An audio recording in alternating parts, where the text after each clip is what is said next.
ಎಲ್ಲರಿಗೂ ಕಥಾಕುಸುಮ ಯೂಟ್ಯೂಬ್ ಚಾನೆಲ್ಗೆ ಸ್ವಾಗತ. ದಿನಗಳು ನಿಮಿಷಗಳ ವೇಗದಲ್ಲಿ ಸಾಗಿದವು. ಕಾಲಚಕ್ರ ಉರುಳುತ್ತಿದ್ದಂತೆ ಇಚ್ಛಾ ಹಾಗೂ ವೃದ್ಧಿ ತಮ್ಮ ಪದವಿ ಪರೀಕ್ಷೆಯನ್ನು ಬರೆದರು. ಮುಂದೆ ಮನೆಯಲ್ಲಿ ಮದುವೆ ಸಂಭ್ರಮ. ಮೊದಲೇ ನಿರ್ಧರಿಸಿದಂತೆ ವೃದ್ಧಿ ಹಾಗೂ ಇಶಾನ್ ಮದುವೆ. ಇಚ್ಛಾ ಕಾಲಿಗೆ ಚಕ್ರ ಕಟ್ಟಿದಂತೆ ಮದುವೆ ಮನೆ ಪೂರ್ತಿ ಓಡಾಡಿದಳು. ಅವಳ ಸಂತೋಷವನ್ನು ಕಂಡು ಮೌನವಾಗಿ ಆನಂದಿಸುತ್ತಿದ್ದ ಸಾರ್ಥಕ್. ಮದುವೆಯ ಹಿಂದಿನ ದಿನ ಮೆಹಂದಿ ಜೊತೆಗೆ ಬಂಧುಗಳ ಕಡೆಯಿಂದ ಮನೋರಂಜನಾ ಕಾರ್ಯಕ್ರಮವಿತ್ತು. ಸಾರ್ಥಕ್ನ ಮದುವೆಗೆ ಹೆಚ್ಚಿನ ಸಂಖ್ಯೆಯಲ್ಲಿ ಬಂಧುಗಳು ಯಾರೂ ಬಂದಿರಲಿಲ್ಲ. ಅವರನ್ನು ಆಹ್ವಾನಿಸಿರಲಿಲ್ಲ. ಅದಕ್ಕಾಗಿಯೇ ವೃದ್ಧಿಯ ಮದುವೆಗೆ ಎಲ್ಲರನ್ನೂ ಆಹ್ವಾನಿಸಿದ್ದರು. ಮದುವೆ ಶಿವಕುಮಾರ್ ಅವರ ಇಚ್ಛೆಯಂತೆ ದುರ್ಗಾ ಎಸ್ಟೇಟ್ನಲ್ಲಿ ಮಾಡಲು ನಿರ್ಧರಿಸಿದರು. ಪ್ರಕೃತಿ ಪ್ರೇಮಿಯಾದ ದುರ್ಗಾರವರಿಗಾಗಿ ಶಿವಕುಮಾರ್ ಅವರು ಖರೀದಿಸಿದ ಎಸ್ಟೇಟ್ ಅದು. ಆದರೆ ವಿಧಿ ದುರ್ಗಾರವರಿಗೆ ಅಲ್ಲಿ ಸಮಯ ಕಳೆಯಲು ಬಿಡಲೇ ಇಲ್ಲ. ಅದರ ಮೊದಲೇ ಅವರು ಭೂಲೋಕವನ್ನು ಬಿಟ್ಟು ಬಾರದ ಲೋಕಕ್ಕೆ ಹೋದರು. ಇಶಾನ್ ಹಾಗೂ ಅವನ ಕುಟುಂಬದವರು ಹಿಂದಿನ ದಿನ ಅಂದರೆ ಮೆಹಂದಿ ದಿನವೇ ಎಸ್ಟೇಟಿಗೆ ಬಂದಿದ್ದರು. ಈ ಸಾರಿ ದಾಮೋದರ್ ಅವರು ದಾಮಿನಿಯವರನ್ನು ತಮ್ಮ ಮಗನ ಮದುವೆಗೆ ಆಹ್ವಾನಿಸಲಿಲ್ಲ. ಗೋವಿಂದ ಹಾಗೂ ಅವನ ಮನೆಯವರು ಇಶಾನ್ ಮದುವೆಗೆ ಹಿಂದಿನ ದಿನವೇ ಬಂದಿದ್ದರು.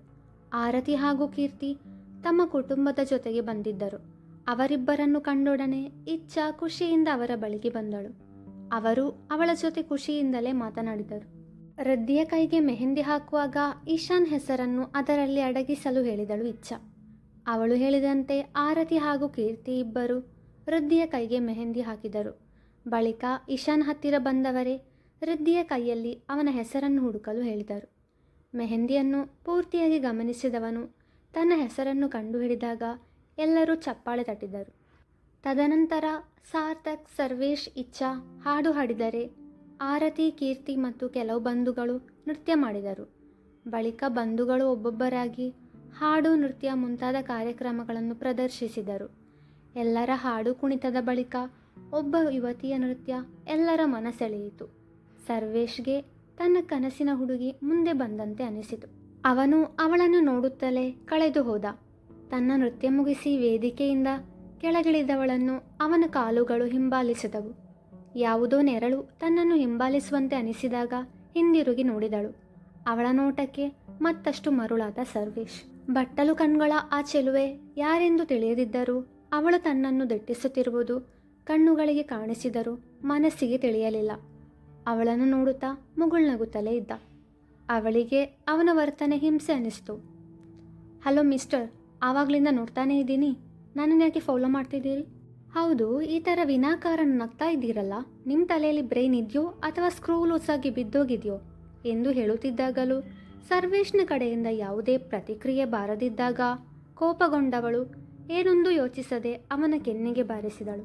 ಅವಳು ಕೊಟ್ಟ ಏಟಿಗೆ ಎಚ್ಚೆತ್ತವನು, ರೀ ನನ್ಗೆ ಯಾಕ್ರಿ ಹೊಡೆದ್ರಿ ಎಂದು ಅಮಾಯಕನಂತೆ ಕೇಳಿದಾಗ, ನನ್ನ ಫಾಲೋ ಮಾಡಿಕೊಂಡು ಲೂಸ್ ಥರ ನಕ್ಕಿದ್ದು ಅಲ್ಲದೆ ನಾನು ಮಾತಾಡ್ತಾ ಇದ್ರು ದನದ ಥರ ಮುಖ ಮಾಡಿಕೊಂಡು ಕಿವುಡನ್ ಥರ ಇದ್ದ ನಿಂಗೆ ಮಂಗಳಾರತಿ ಮಾಡಬೇಕಾ ಎಂದಳು.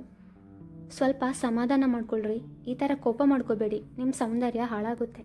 ಇನ್ನೊಂದು ಮಾತು ನಿನ್ನ ಬಾಯಿಂದ ಬಂದರೂ ನಿನ್ನ ಸಾಯಿಸ್ಬಿಡ್ತೀನಿ. ನನಗೆ ಜಾಸ್ತಿ ಕೋಪ ಬೆರೆಸದೆ ಬಾಯಿ ಮುಚ್ಕೊಂಡು ಹೋಗಲ್ಲೋ ಎಂದವಳು ಬಿರುಸಾದ ಹೆಜ್ಜೆ ಹಾಕಿ ಮುಂದೆ ಹೋದಳು. ಅವಳು ಹೋದ ದಿಕ್ಕನ್ನೇ ನೋಡುತ್ತಾ ತನ್ನ ಕೆನ್ನೆ ಮೇಲೆ ಕೈಯಿಟ್ಟು, ಹುಡುಗಿ ಖಾರ ಮಿರ್ಚಿ, ಆದರೂ ನನಗೆ ಇವಳು ಬೇಕೇ ಬೇಕು. ಮೊದಲು ನೀನು ಯಾರಂತ ತಿಳ್ಕೊಳ್ಬೇಕು, ಆಮೇಲೆ ನಿನ್ನ ಮಿಸಸ್ ಸರ್ವೇಶ್ ಮಾಡೋದೆ ಎಂದು ಮನಸ್ಸಲ್ಲೇ ಅಂದುಕೊಂಡು ನಕ್ಕ. ಯಾಕೊಬ್ಬನೇ ನಗ್ತಿದ್ಯಾ ಎಂಬ ಸದ್ದಿಗೆ ತಿರುಗಿ ನೋಡಿದಾಗ ಇಚ್ಛಾ ನಿಂತಿದ್ದಳು. ತನ್ನ ಹಿಂಬದಿಯ ಕೂದಲಲ್ಲಿ ಕೈಯಾಡಿಸುತ್ತಾ, ಅದು ಏನಿಲ್ಲ ಅದಕ್ಕೆ ಎಂದವ ಅಲ್ಲಿಂದ ಹೋದರೆ ಏನೂ ಇದೆ ಎಂದು ಮನಸ್ಸಲ್ಲಿ ಅಂದುಕೊಂಡಳು ಇಚ್ಛಾ. ಯಾರು ಆ ಕಳ್ಳನ ಮಗ? ಅಲ್ಲ, ಸ್ವಲ್ಪನಾದರೂ ಬುದ್ಧಿ ಬಿಡ್ವಾ? ಯಾರಾದರೂ ಹೆಣ್ಮಕ್ಳನ್ನು ಆ ಥರ ಗುರಾಯಿಸ್ತಾರ? ಯಾರೋ ಲೂಸಿರ್ಬೇಕವನು ಎಂದು ತನ್ನಷ್ಟಕ್ಕೆ ಸರ್ವೇಶ್ಗೆ ಮನದಲ್ಲಿ ಬೈಯುತ್ತಲೇ ಬರುತ್ತಿದ್ದಳು ವೃಂದ. ಅವಳ ಮುಂದೆ ಇಚ್ಛಾ ನಿಂತಿದ್ದನ್ನು ಗಮನಿಸದೆ ಅವಳು ಇಚ್ಛಾಗೆ ಡಿಕ್ಕಿ ಹೊಡೆದಳು. ಚಿಂಟು, ಎಲ್ಲಿ ನಡ್ಕೊಂಡು ಹೋಗ್ತಾ ಇದೆಯಾ? ಯಾಕೆ ತುಂಬ ಕೋಪ ಮಾಡ್ಕೊಂಡಿದ್ಯಾ ಎಂದು ಇಚ್ಛಾ ಪ್ರಶ್ನಿಸಿದಾಗ, ಏನಿಲ್ಲ ಚಿನ್ನು ಎಂದಳು ವೃಂದ. ನೋಡು, ನನ್ನ ಹತ್ರ ಸುಳ್ಳು ಹೇಳಬೇಡ, ನಿಜ ಏನು ಅಂತ ಹೇಳು ಎಂದು ಇಚ್ಛಾ ಮತ್ತೆ ಪ್ರಶ್ನಿಸಿದಾಗ ವೃಂದ ನಡೆದುದೆಲ್ಲವನ್ನು ವಿವರಿಸಿದಳು. ವೃಂದ ಬೇರೆ ಯಾರೂ ಅಲ್ಲ, ಗುಂಡು ಗೋವಿಂದನ ತಂಗಿ. ಸರ್ವೇಶ್ ಇಷ್ಟಪಟ್ಟ ಹುಡುಗಿ ಕೂಡ ಇವಳೆ. ಚಿಂಟು, ನೀನು ಸುಮ್ಮನೆ ತಪ್ಪು ತಿಳ್ಕೊಂಡಿಲ್ಲ ತಾನೇ? ಇಲ್ಲಿ ಯಾರೂ ಆ ಥರ ಹುಡುಗರಿಲ್ಲ. ನಾನು ತಪ್ಪು ತಿಳ್ಕೊಂಡಿಲ್ಲ. ಆ ಲೂಸ್ ನನ್ನ ಮಗ ಇನ್ನೊಮ್ಮೆ ಸಿಗಲಿ, ಇದೆ ಅವನಿಗೆ. ವೃಂದಾ ಹೇಳಿದ ವಿಷಯ ಹಾಗೂ ಸರ್ವೇಶ್ನ ಚರ್ಯೆ ಎರಡನ್ನೂ ಮನಸ್ಸಲ್ಲಿ ಹೋಲಿಸಿ ನೋಡಿದಳು ಇಚ್ಛಾ. ತನ್ನ ಮೊಬೈಲ್ನಲ್ಲಿರುವ ಫೋಟೋವನ್ನು ವೃಂದಾಳಿಗೆ ತೋರಿಸಿ, ಇವನಾ ಎಂದು ಕೇಳಿದಾಗ, ಹಾಂ ಇವನೇ ಆ ಲೂಸು. ಹೌದು, ನಿನ್ನ ಹತ್ರ ಹೇಗೆ ಇವನ ಫೋಟೋ ಎಂದು ಮರು ಪ್ರಶ್ನಿಸಿದಳು. ಇವನು ಸರ್ವೇಶ್ ಅಂತ, ವೃದ್ಧಿಯ ಅಣ್ಣ, ನನ್ನ ಗಂಡನ ತಮ್ಮ ಎಂದು ಇಚ್ಛಾ ಹೇಳಿದಾಗ ವೃಂದಾ ಮಾತು ಬರದಂತೆ ತಟಸ್ಥವಾಗಿ ನಿಂತಳು. ಚಿಂಟು ಎಂದು ಇಚ್ಛಾ ಕರೆದಾಗ, ಸಾರಿ ಚಿನ್ನು, ನಿನ್ನ ಮನೆಯವನು ಅಂತ ಗೊತ್ತಿಲ್ಲದೆ ನಿನ್ನ ಮುಂದೆನೇ ಅವರನ್ನು ಬೈದ್ಬಿಟ್ಟೆ ಎಂದು ಕ್ಷಮೆ ಕೇಳಿದಾಗ, ಸಾರಿ ಎಲ್ಲ ಬೇಡ, ಆದರೆ ಒಂದು ಮಾತು ಹೇಳ್ತೀನಿ, ಸರ್ವೇಶ್ ತುಂಬ ಒಳ್ಳೆ ಹುಡುಗ, ಕಂಡ ಹುಡುಗಿಯರ ಹಿಂದೆ ಹೋಗುವವನಲ್ಲ. ಆದರೂ ನಿನ್ನನ್ನು ಫಾಲೋ ಮಾಡಿದ್ದಾನೆ ಅಂದರೆ ಒಂದು ವೇಳೆ ಅವನು ನಿನ್ನ ಪ್ರೀತಿಸ್ತಿದ್ದಾನೆ ಅನಿಸುತ್ತೆ ಎಂದಳು ಇಚ್ಛಾ. ವೃಂದಾ ಆಶ್ಚರ್ಯದಿಂದ, ವಾಟ್, ಏನು ಹೇಳ್ತಿದ್ಯಾ ಎಂದು ಕೇಳಿದಾಗ, ನನಗೆ ಯಾಕೋ ಅವನ ಬಿಹೇವಿಯರ್ ನೋಡಿದರೆ ಹಾಗೆ ಅನಿಸುತ್ತೆ ಎಂದಳು ಇಚ್ಛಾ ವೃಂದಾಳನ್ನು ಕರೆದುಕೊಂಡು ಸರ್ವೇಶ್ ಬಳಿ ಹೋದಳು. ಆಗ ನೀನು ನಗ್ತಾ ಇದೆಯಲ್ಲ, ಅದಕ್ಕೆ ಕಾರಣ ಇವಳು ತಾನೇ? ಅದಕ್ಕೆ ನಿಮ್ಗೆ ಇವರು ಗೊತ್ತಾ? ಹ್ಞೂ ಕಣೋ, ಗೋವಿಂದ ಇದ್ದಾನಲ್ವಾ, ಅವನ ತಂಗಿ ಇವಳು. ಈಗ ನಿಜ ಹೇಳು. ನಾನು ಇವರನ್ನು ಪ್ರೀತಿಸ್ತಿದ್ದೀನಿ ಅತ್ತಿಗೆ ಎಂದು ಹೇಳಿಯೇ ಬಿಟ್ಟ. ನೋಡಿ ಮಿಸ್ಟರ್, ನೀವು ನನ್ನನ್ನು ನೋಡಿದ್ದೆ ಇವತ್ತೇ ಮೊದಲು, ಅದು ಹೇಗ್ರಿ ನೋಡಿದ ತಕ್ಷಣ ಪ್ರೀತಿ ಆಗುತ್ತೆ ಎಂದು ವೃಂದಾ ಕೇಳಿದಾಗ, ಪ್ರೀತಿ ಇಷ್ಟೇ ಸಮಯದಲ್ಲಿ ಹುಟ್ಟುತ್ತೆ ಅಂತ ಏನೂ ರೂಲ್ಸ್ ಇಲ್ವಲ್ಲ.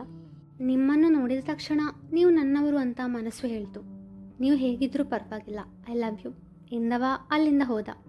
ವೃಂದಾ ಅವನ ಮಾತಿಗೆ ಬೆರಗಾಗಿ ನಿಂತಳು. ಡೋಂಟ್ ವೆರಿ ಚಿಂಟು, ಅವನು ನೀನು ತುಂಬ ಚೆನ್ನಾಗಿ ನೋಡ್ಕೋತಾನೆ. ನಿನಗೂ ಅವನು ಇಷ್ಟ ಆದರೆ ಅವನು ಹೇಳಿದ ಕೊನೆಯ ಮಾತಿಗೆ ಪ್ರತ್ಯುತ್ತರ ಕೊಡು ಎಂದಳು ಇಚ್ಛಾ. ವೃಂದಾ ಮರು ಮಾತನಾಡದೆ ಅಲ್ಲಿಂದ ಹೋದಳು. ಮರುದಿನ ಶುಭ ಮುಹೂರ್ತದಲ್ಲಿ ಹಿರಿಯರ ಸಮ್ಮುಖದಲ್ಲಿ ವೃದ್ಧಿ ಹಾಗೂ ಇಶಾನ್ ಪತಿ ಪತ್ನಿಯರಾದರು. ಸರ್ವೇಶ್ ಕದ್ದು ಮುಚ್ಚಿ ವೃಂದಾಳನ್ನು ನೋಡುತ್ತಿದ್ದ. ಅವಳು ಎಲ್ಲ ಗೊತ್ತಿದ್ದರೂ ಅದಕ್ಕೆ ಪ್ರತಿಕ್ರಿಯಿಸದೆ ಸುಮ್ಮನಿದ್ದಳು. ಮದುವೆಯಾಗಿ ವೃದ್ಧಿ ಇಶಾನ್ ಜೊತೆ ಹೋಗುವಾಗ ಚಿಕ್ಕಂದಿನಿಂದ ಇಲ್ಲಿ ತನಕ ಇರುವ ಎಲ್ಲ ನೆನಪುಗಳು ಅವಳ ಸ್ಮೃತಿ ಪಟಲದಿಂದ ಹಾದು ಹೋದವು. ಎಷ್ಟು ಪ್ರಯತ್ನಿಸಿದರೂ ಅವಳ ಕಣ್ಣಹನಿ ಕೆನ್ನೆ ಸೋಕುವುದನ್ನು ತಡೆಯಲಾಗಲಿಲ್ಲ. ಮನೆಯವರ ಜೊತೆ ಸಾರ್ಥಕ್ ಹಾಗೂ ಸರ್ವೇಶ್ ಕೂಡ ತಮ್ಮ ತಂಗಿ ಮದುವೆಯಾಗಿ ಗಂಡನ ಮನೆ ಸೇರುತ್ತಿದ್ದಾಳೆ, ಇನ್ಮುಂದೆ ತಮ್ಮ ಜೊತೆ ತಮ್ಮ ಮನೆಯಲ್ಲಿ ಇರುವುದಿಲ್ಲವಲ್ಲ ಎಂದು ನೆನೆದು ನೊಂದುಕೊಂಡರು. ಇಚ್ಛಾ ಮದುವೆಯ ದಿನ ಅತ್ತಿದ್ದು ಯಾಕೆ ಎಂದು ಈಗ ಸಾರ್ಥಕ್ಗೆ ಅರಿವಾಯಿತು. ವೃದ್ಧಿ ಹಾಗೂ ಇಶಾನ್ ಮನೆಗೆ ತಲುಪಿದರು. ವಿಮಲಾರವರು ಇಬ್ಬರಿಗೂ ಆರತಿ ಮಾಡಿದರು. ವೃದ್ಧಿ ಸೇರದ್ದು ಬಲಗಾಲಿಟ್ಟು ಗೃಹ ಪ್ರವೇಶ ಮಾಡಿದಳು. ಇಶಾನ್ ಕೋಣೆಯನ್ನು ಇಚ್ಛಾ ಹಾಗೂ ವೃಂದಾ ಸೇರಿ ಮೊದಲ ರಾತ್ರಿಗಾಗಿ ಸಿದ್ಧಗೊಳಿಸಿದರು. ರಾತ್ರಿ ಇಚ್ಛಾ ಹಾಗೂ ವೃಂದಾ ವೃದ್ಧಿಯನ್ನು ಇಶಾನ್ ಕೋಣೆ ತನಕ ಬಿಟ್ಟರು. ಕೋಣೆಯೊಳಗೆ ಕಾಲಿಡುವಾಗಲೇ ಕೋಣೆಯ ಅಲಂಕಾರವನ್ನು ನೋಡಿ ಅವಳ ಹೃದಯ ಬಡಿತವು ಏರುಪೇರಾಯಿತು. ಮನೆಯವರ ಬಗ್ಗೆ ಯೋಚಿಸಿ ದುಃಖ ಒಂದು ಕಡೆಯಾದರೆ ಹೊಸ ಜೀವನದ ಬಗ್ಗೆ ಆತಂಕ ಇನ್ನೊಂದು ಕಡೆ. ಮಂಚದಲ್ಲಿ ಕುಳಿತವಳೆ ಜೋರಾಗಿ ಅಳತೊಡಗಿದಳು.